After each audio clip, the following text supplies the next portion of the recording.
Hi everybody and welcome back to my channel. Welcome to 2016 and I hope you had a great New Year's Eve and you had a great Christmas. This is going to be my first video for 2016 and I hope you're going to enjoy it. It's going to be on something different. It's going to be on a watch, and actually for you who've been with me from my beginning on my first videos. My first two videos was actually about watches, and since I didn't do a long time any videos on watches, I said to myself, for 2016, I'll kick it off with a watch review video. Second of all, what I wanted to say is a big thank you to anybody who have subscribed to my channel. My channel has grown. It's almost close to 500 subscribers. Thank you so much, guys, for your support. It means a lot to me. And I hope you enjoy the content, and I'll try to keep producing the videos more and more, so stay tuned for more. Okay, so this is going to be on the watch. I need to grab it down here. I have it here on the box. As you might see from the box itself, it has this little crown, or actually a big crown on the top. Means the watch is a Rolex, and you probably saw that in the description. Quickly about me and watches, just in a couple of seconds. I used to collect watches before. I'm kind of out of it now. My collection has been completely downsized. The reason for that is, I got into cars a bit more than I did before, and I got into other luxury goods like bags, as you know, by following me on my channel and some other stuff. So you can't really have all. So therefore I had to really select when it came to watches what I want to have. So I kept something, but I really kept the pieces that I wear the most, and honestly I kept the pieces that will retain the value as I go along, because with watches, as you might know yourself, some of them are not the best when it comes to retaining value. Okay, that out of the way, here is the box that this watch comes in. It's kind of a light blue kind of color, light green, excuse me, for the kind of pistachio green, with a big Rolex crown on the front, nothing on the sides of the box, and nothing on the bottom. So I take off the lid. There we go. From the inside it's completely white, and here you can see the difference in the color. The white is inside, and this is kind of light greenish, so it's kind of pistachio, kind of light color. And you're presented with the box that kind of opens down here, has a Rolex insignia and the crown, and then the green box where the watch is stored. I'll take it out, and here again you can see the box is white inside, nothing else inside of this box. This is the presentation box for the Rolex watch. This presentation box has been now in the circulation for a couple of years. They have been, changing these boxes through the years. If you have a watch which is around 2000 and something like that, the box was smaller and it was kind of green leatherish. This is wooden outside and kind of mimics a pattern of, I don't know what we could call that, water or sea, and there's a little goldish, kind of gold tone colored crown on the front, nothing from the sides. And on the bottom you have a Rolex Genève Swiss, and you have a serial number which corresponds to this particular box. It does not correspond to your watch or whatnot, but this is what you get. So then when you open the box, you are presented with a little cloth and the watch itself. And here is the watch in question today. It's the Rolex GMT Master II ceramic version. This is the latest model. This one was put on the market in 2007 and is still the current GMT Master model available.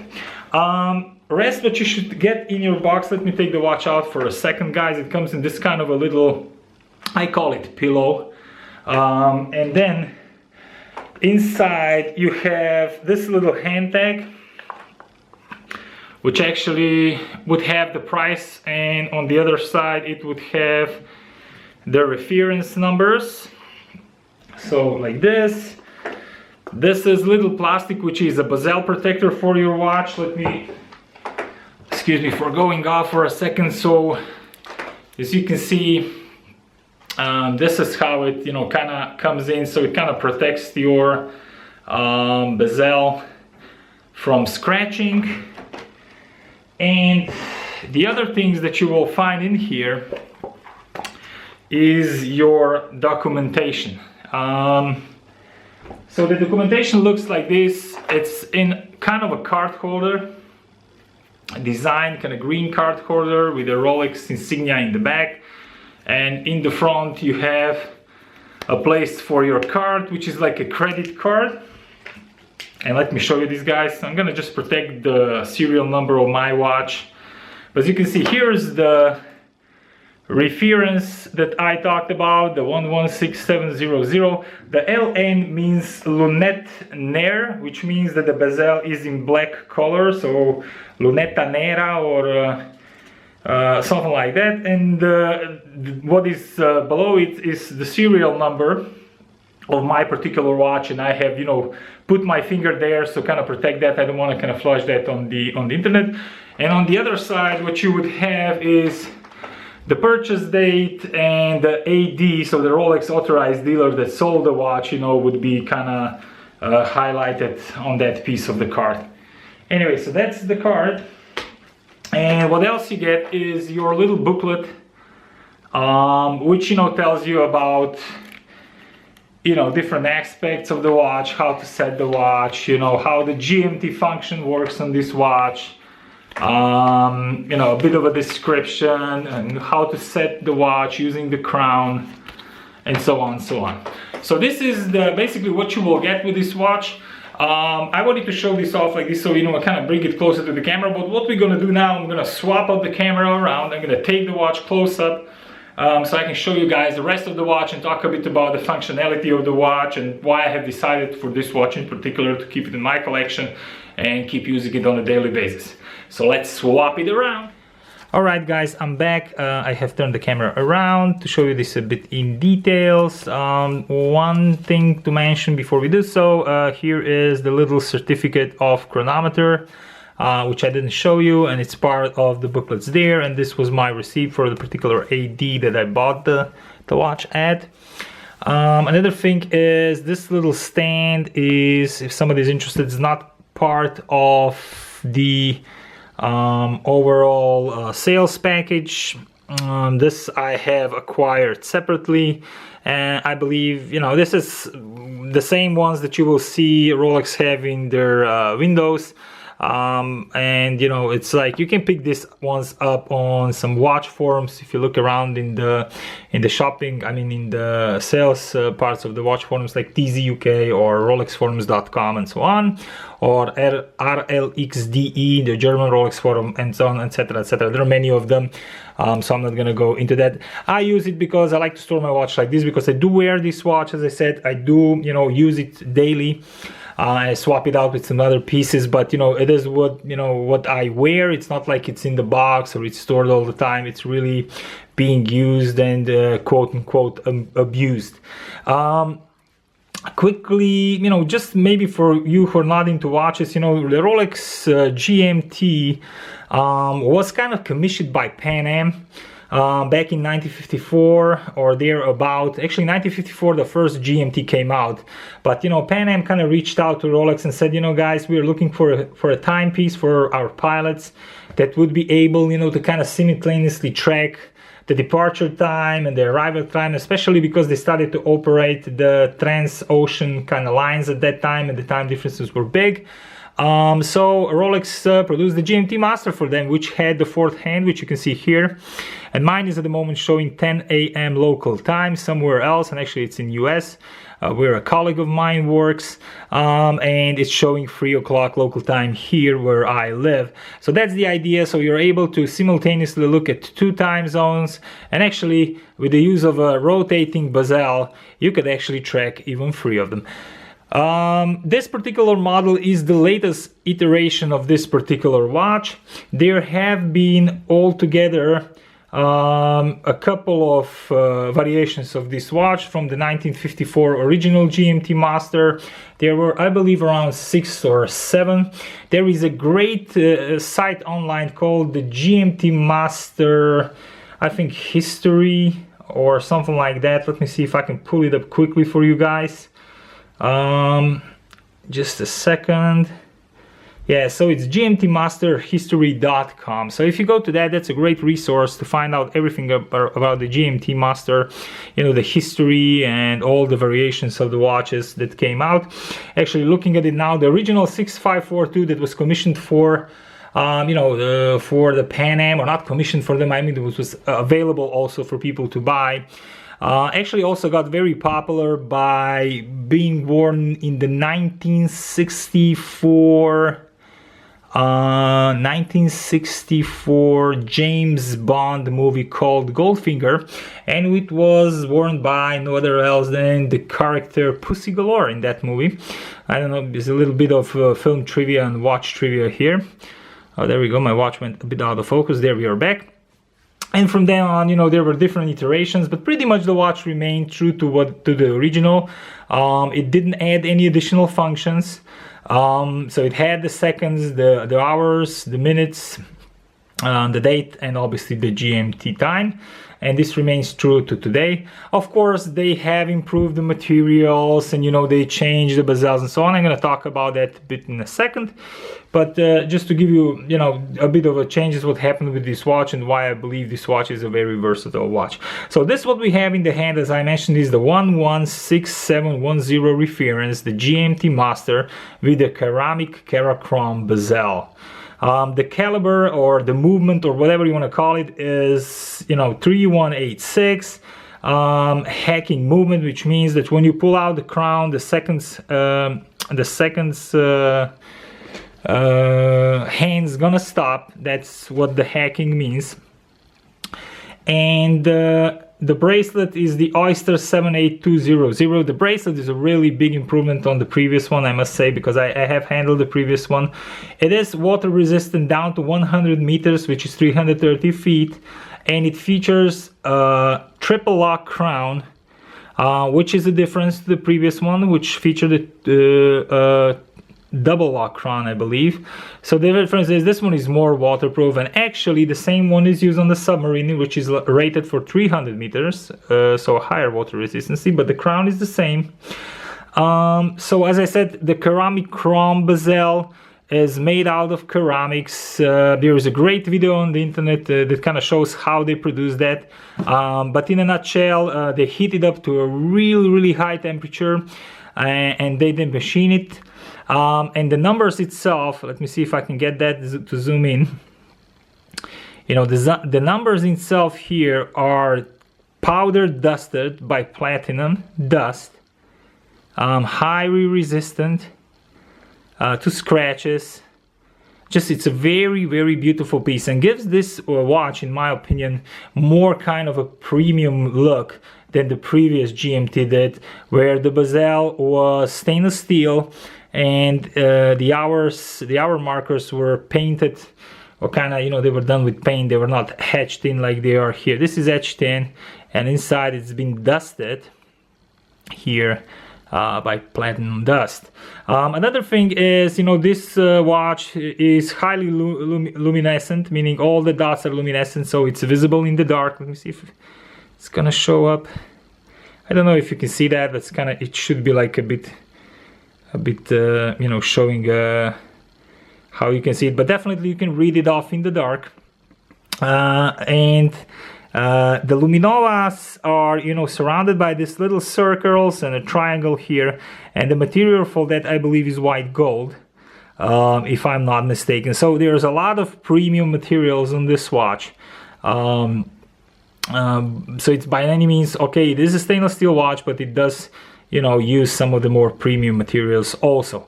Another thing to notice is that, as I said, the bracelet and the overall steel material is not your, you know, regular steel, but it's also Rolex proprietary steel that they develop. It's called the 904L.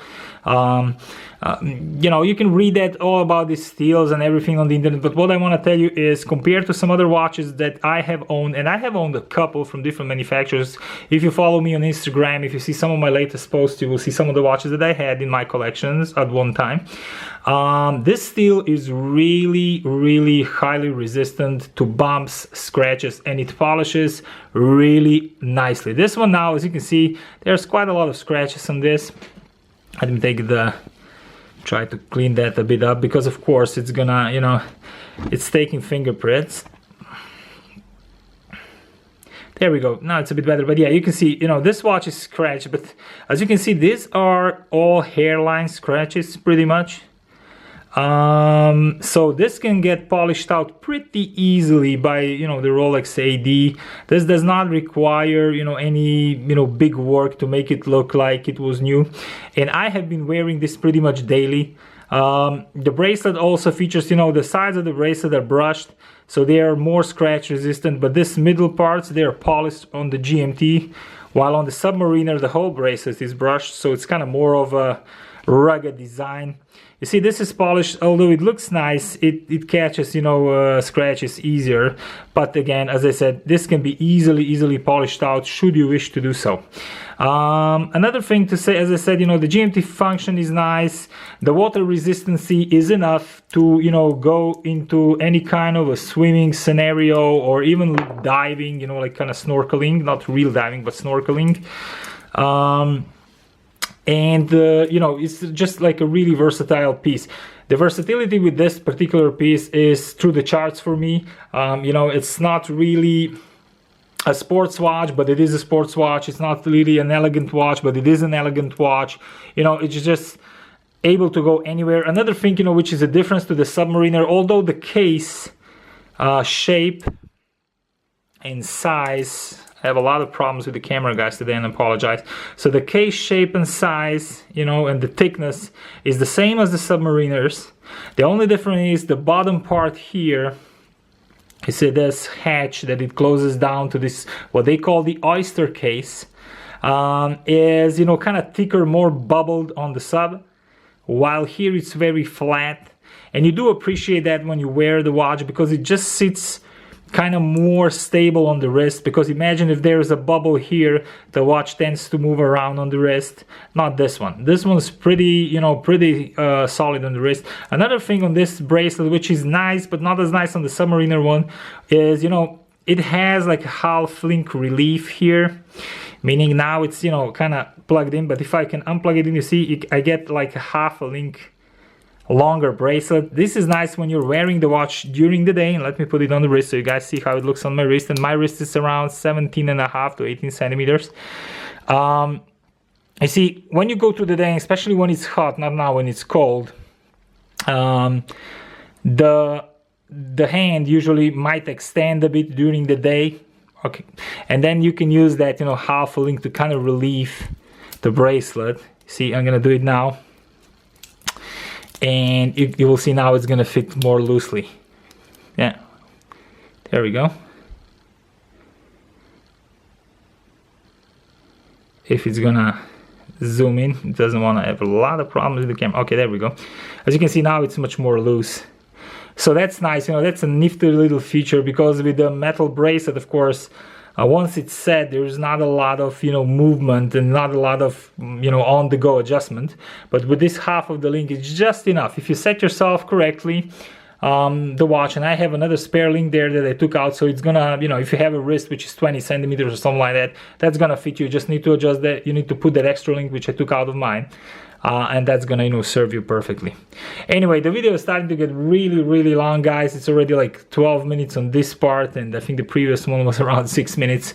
I'm sorry for the bump in the camera again. Anyway, so this is what I had to say about this particular watch. You know, I could go and, you know, unscrew the crown and show you how the GMT function works. So imagine that, let's say, this is the local time. And this would be also set to local time. Now it's not, meaning the green one, if now it's 3 o'clock in the afternoon, should be now at 5 here, between 14 to 16, so the 15, so this is like 3 o'clock in the afternoon. So this should be here, and this should be here, meaning the watch is set for both times in the local time zone. And then the idea is you fly out and you come somewhere which is, let's say, plus 3 hours. What you would do is you would pull out the crown once, and you would go 1, 2, 3. You see, and you're 3 hours going forward. One thing which is very nice is the second hand didn't stop moving as I am moving this piece around. See? So I can jump hours depending on where I would land, and my home time will remain the same. It's not gonna move. Plus my second hand's not gonna stop, meaning I don't need to readjust the time for accuracy. So it keeps on running. I'm just jumping hours as I would be jumping time zones, and that's the beauty of this GMT watch. So whenever you would arrive somewhere, you would just set it up at your local time, and you would still keep this at your home time. For me, because I'm mostly at home, I keep my local time on my hours hand, and I keep this in the time zone of my friend, so I'm able to of my work colleague, so I'm able to see what the time is there, and you know, if the guy is maybe sleeping or the guy is up, so I can reach him up. Anyway, so I wanted just to show you this quickly because, you know, it is a Rolex GMT review, so I had to show you how the GMT works. Everything else works normally, is a normal watch, and you know, the other functions are pretty basics: hours, minutes, and your date. Anyway, guys, I hope you have liked this little video review presentation of my Rolex GMT Master Ceramic. If you did so, please hit the like button, and as always, subscribe to my channel for more. If you have any questions about this particular watch or anything on watches in general, do leave it in the comment box, and I'll come back to you as soon as I can. Thank you again for watching, and bye for now.